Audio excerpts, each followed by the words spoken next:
नमो तस्सा भगवतो अरहतो।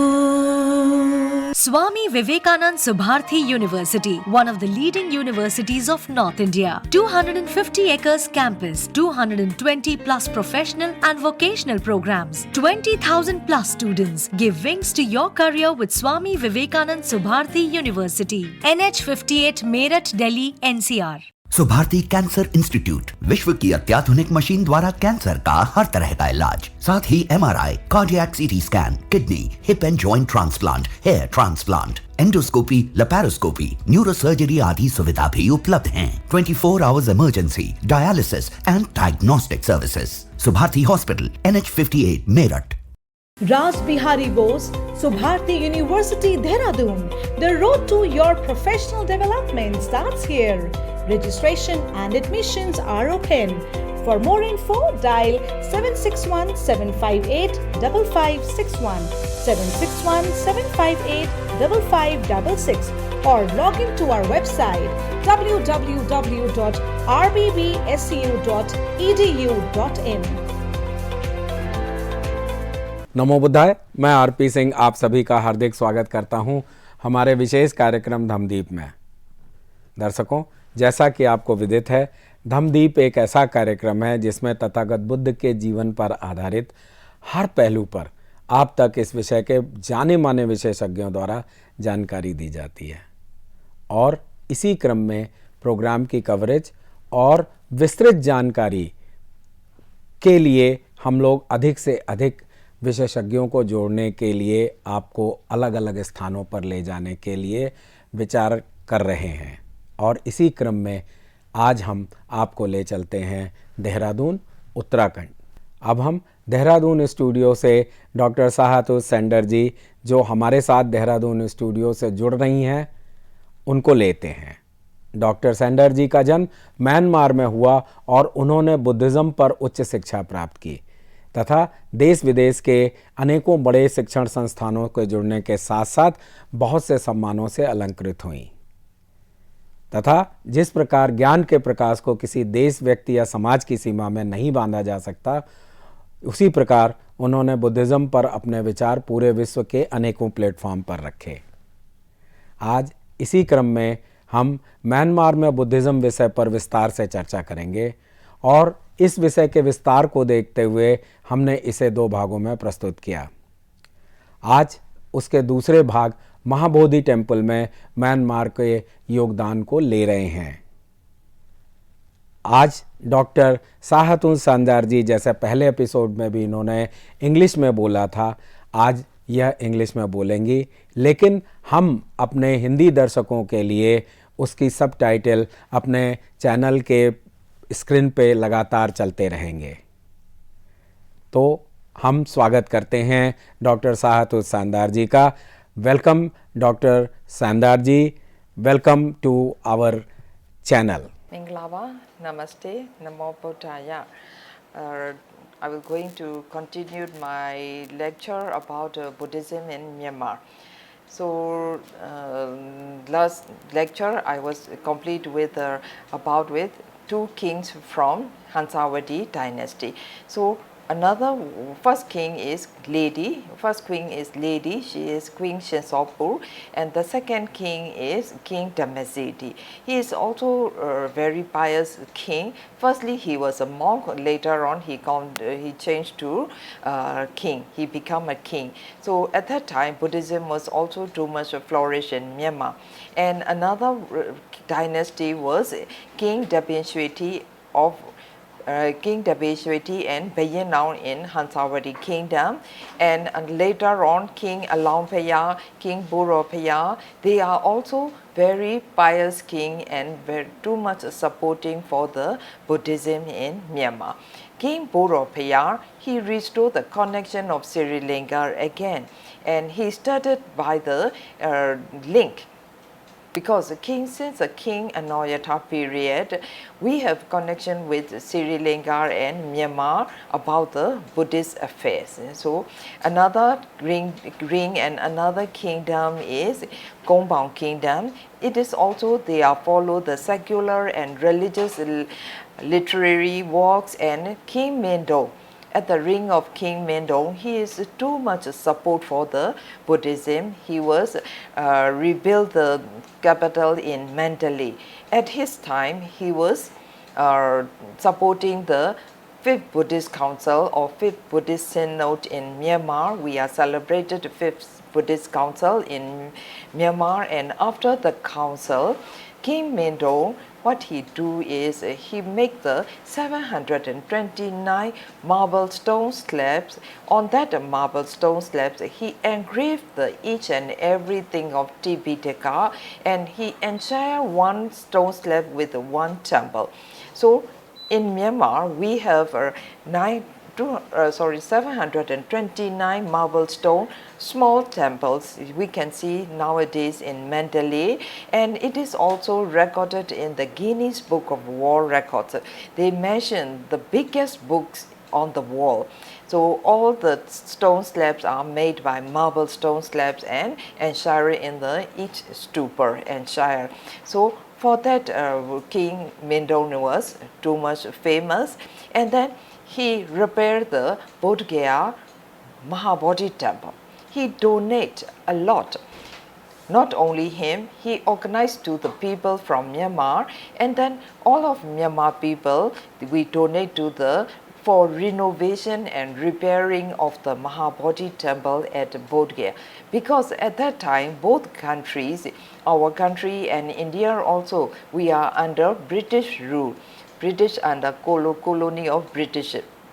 That's why Buddhism also declined in India since 12th century, and the situation of the Mahabodhi temple was too much damaged. So starting from Myanmar people, they are too much support for the Mahabodhi temple, continuously supported starting from the time of King Anoyata period in Bakan dynasty.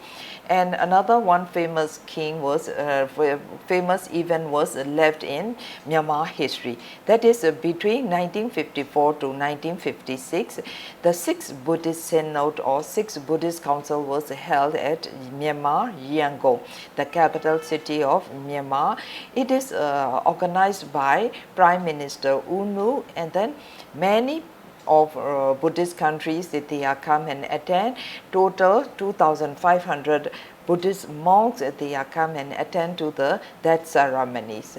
So that is a big events of Buddhist events in Myanmar, the notable events of Myanmar. And I want to explain how Myanmar people, they are provide and they are continuously support to the Mahabodhi temple at Bodh Gaya. Even our country is at that time under the rules of British. Myanmar kings are continuously provide to the Mahabodhi temple. So I have record the first seriously effort to support for the repairing of Mahabodhi temple is around at the 11th century. So at the reign of King Chansita. King Chansita is we can say the son of King Anoyata. So exact date is around 1085 to 1130. So at that time, King Chansita, he sent some missionaries group, and he sent to donate to the Mahabodhi temple at Bodh Gaya. And another Burmese inscription was found near to the Mahabodhi temple. It was mentioned that Minty, he was king of Arakan, and he repaired the Mahabodhi temple in AD 1296 and 1298. Between these 2 years, King Minty of Arakan state, Rakhine state, they are supporting to the Buddhism and they want to repair to the Mahabodhi temple. So we can say that that is a second effort of Myanmar to attempt to the renovation of Mahabodhi temple. And the third one is another Myanmar language and Myanmar inscription was discovered by Sir Alexander Cunningham on the wall of Mahant residence. It is mentioned that Myanmar, we are repairing the Mahabodhi temple in 1305 and 1306. 1 year, between 2 years, they are repairing the Mahabodhi temple by Myanmar kings. But that inscription, they are not mentioned the name of the kings. That inscription was translated into 3 languages. Number 1 is Sri Lanka language about Ratanapala. He was translated into Sri Lanka language, and in English, Colonel Badni, he was translated into English, and then Ula Aung from Myanmar, he was translated into ancient Burmese literature to present Burmese literature. So that is 3 translation we have recorded.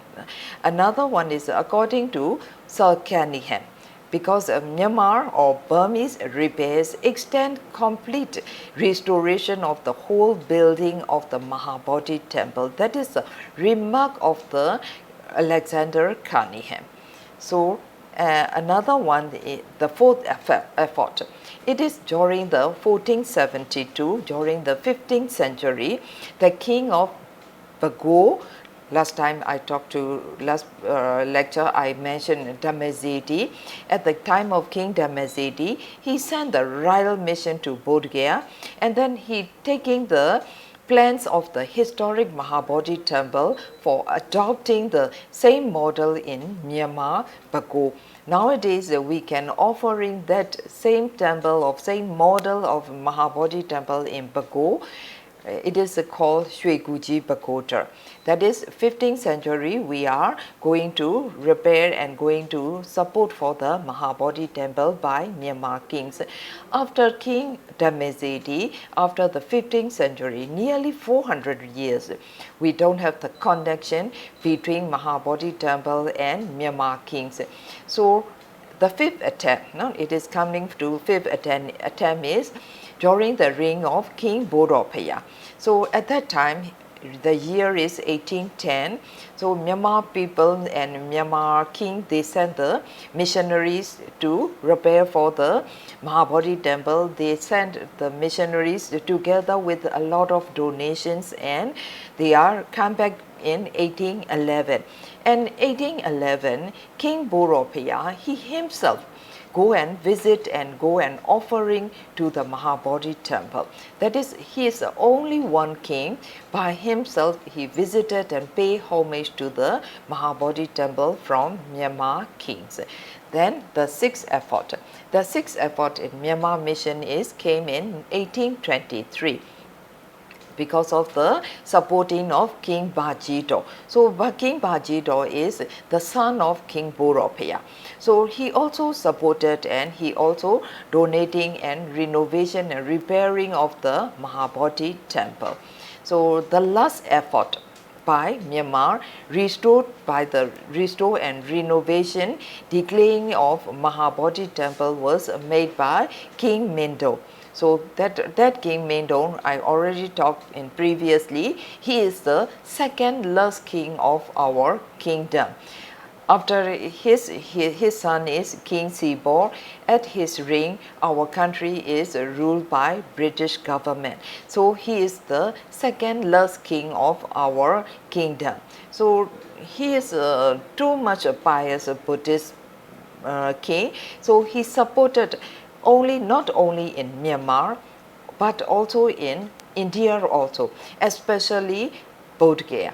Because Bodh Gaya is the enlightened place of the Buddha, not only for the Gautama Buddha, the previous 3 Buddhas also, they are enlightened in Bodh Gaya. And next Buddha, Maitreya Buddha also, it will be enlightened in Bodh Gaya. So that's why our Buddhist people, we are too much inspired to the Bodh Gaya, and always continuously we are donating to Bodh Gaya Mahabodhi temple. So now let's see how Buddhism was supporting from Bodh Gaya to by Myanmar kings, especially King Mindon. So King Mindon, he sent a missionary 1874 to India. He sent missionary with one steamship, and then he sent together with some inscriptions, also some jewelries and some stones also.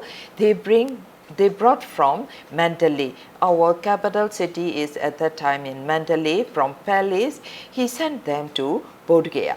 So at that time, India was ruled by British. That's why all the missionary groups, they go and meet with the British commissioner at Gaya, and then they donate a lot of things donating by the kings and royal persons and all of the people from Mandalay Palace and Mandalay cities. So they brought a lot of things, donation things, and they bring to British government, and British government, they hand over that jewelries and that ornaments to Mahant, near to the Mahabodhi temple. So finally, at that time, unfortunately, our second last king, King Mindon, was become sick. So all the missionary groups, they left all of the offerings and donation items, they given to Mahant, and they are returned back to Mandalay. So after that missionary group arriving to Mandalay, King Mindon was passed away. So because of that donation items, Mahant and some parts of helping of Nagarika Dhammapala and then King Alexander Cunningham, they are also supporting and renovation of the Mahabodhi temple. But nearly 15 years the temple was not renovating, and after 1893, around 1893, the temple was starting to renovate. So how many ornaments and how many jewelries our Myanmar people supporting and donating to Mahabodhi temple, we have a record. Whenever you visit to Bodh Gaya, you can go to the Mahant Palace.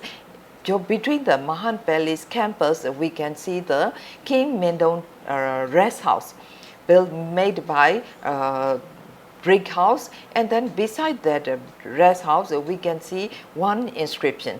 That inscriptions we are mentioned in Pali words also, Myanmar language also. We can see that inscription, King Mindon, what mentioned is in Pali inscription, written by Pali is, near Mahabodhi temple is mentioned, and giving details of the offering consists of 511 diamonds, 311 emeralds, 3,699 gemstones of rubies, and 623 pearls, and together with many ornaments donated from royal families, royal relatives, ministers, and people from Myanmar. So these all are giving to Mahant, and that Mahant, and together with Alexander Cunningham, together with Nagarika Dhammapala, they are renovating the Mahabodhi temple. Till now, final situation you can see is donating by Myanmar people. So that is one part about the Myanmar people, how inspired to Bodh Gaya, how inspired and how in intention to the Buddhism. So according to that one, because of the teachings of the Buddha, because of the practice of the Buddhism, our Myanmar people are very familiar with the Buddha's teachings, and finally our culture is becoming a Buddhist culture. So every family in our Myanmar people in our house, every family and every house, we have a shrine room. Even we are staying in a small apartment or small house or small rooms, we are making the small shelf for the Buddha. even some poor people, they cannot offer to the Buddha statues, they can offer the Buddha image photos at their higher place of their house, and every day they offering the food, whatever we are not eating. Before we are eating, we go and offer to the Buddha, we offer the flowers, we offer the candles, we offer the incense stick, like that. That is offering, materials offering to the Buddha. And what we are doing is we are taking position in front of the altars, and then we are study to chanting. We take precepts, 5 precepts, 8 precepts according to situation. After that, we chanting. Chanting means we are reciting the teachings of the Buddha. So after that, we are doing our daily walks.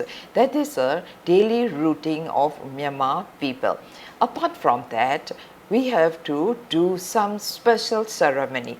For example, now I want to talk about Shimpyu ceremony. Shimpyu is our Myanmar language. In English, novification ceremony. Every house, if we have the son, if they are grown up around 7 years old, we are going to send to the monastery. They become a temporary novice. For like depends on their time. Sometimes if they have time in summer, some children, they are doing the novice in 1 month, 7 days, 15 days, like that. Depends on their situation and depends on their intention and depends on their perfections. So after that, they are learning at the monastery. They are learning Buddhist teachings, practice of meditation, and Buddhist ethics also.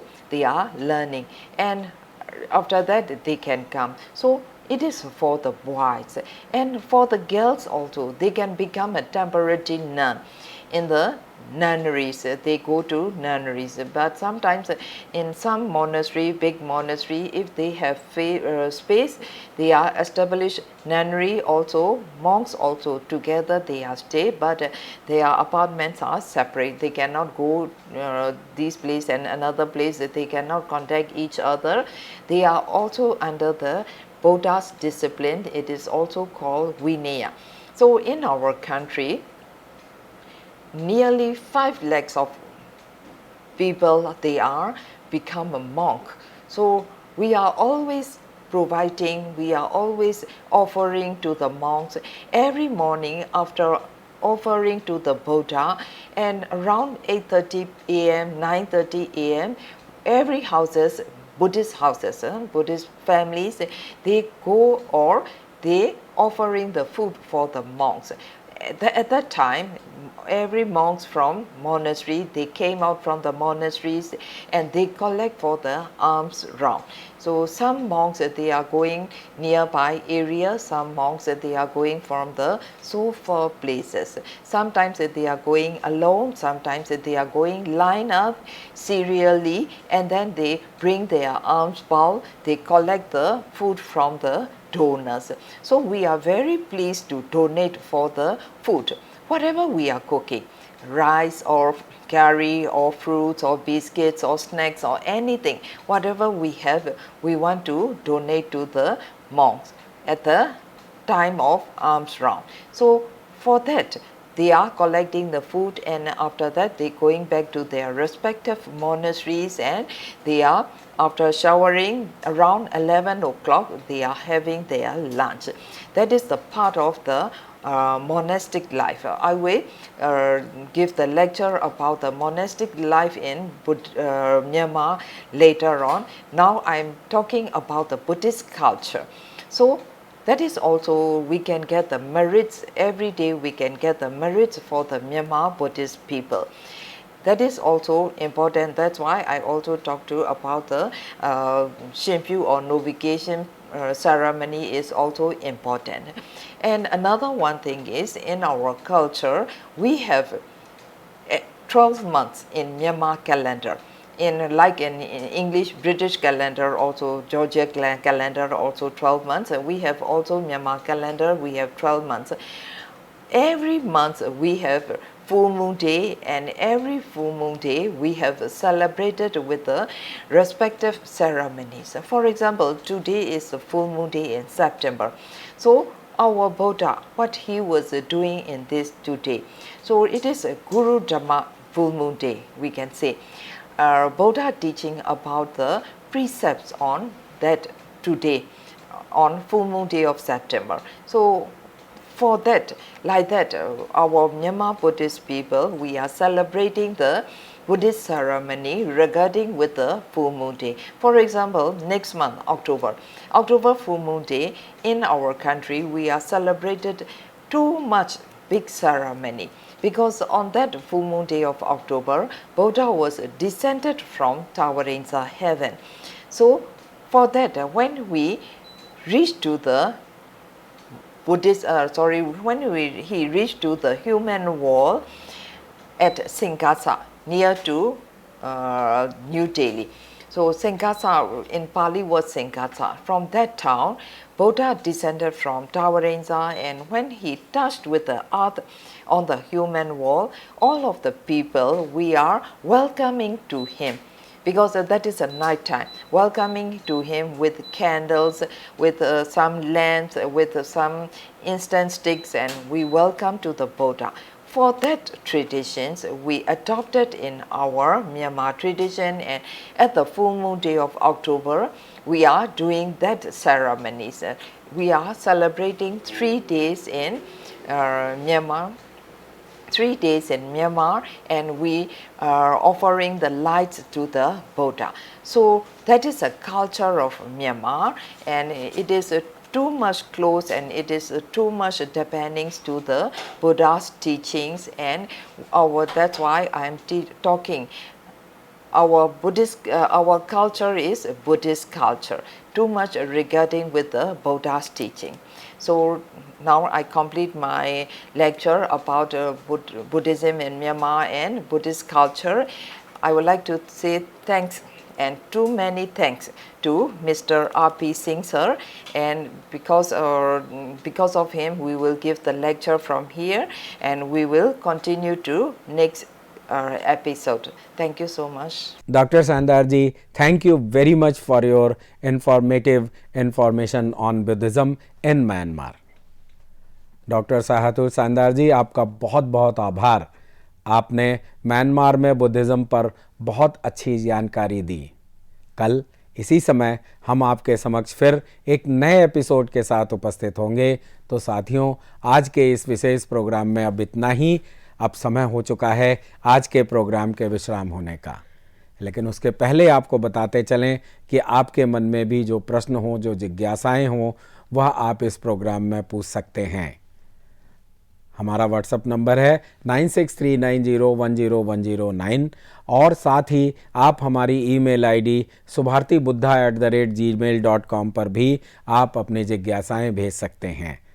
तब तक मैं RP Singh Meerut studio से और doctor साहतुर सांदार जी Dehradun studio से लेते हैं विदा। कल इसी समय फिर उपस्थित होंगे। नमो बुद्धाय। सुभारती कैंसर इंस्टीट्यूट, विश्व की अत्याधुनिक मशीन द्वारा कैंसर का हर तरह का इलाज, साथ ही MRI, cardiac CT scan, kidney, hip and joint transplant, hair transplant, endoscopy, laparoscopy, neurosurgery आदि सुविधा भी उपलब्ध हैं। 24 hours emergency, dialysis and diagnostic services. Subharti hospital, NH58 Meerut. Raj Bihari Bose, Subharti University, Dehradun. The road to your professional development starts here. Registration and admissions are open. For more info, dial 761-758-5561, 761-758-5566, or log into our website www.rbbsu.edu.in.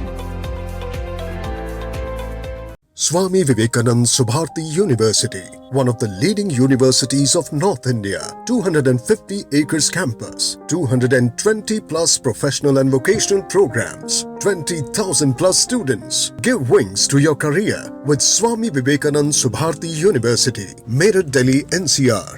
Namo tassa bhagavato arahato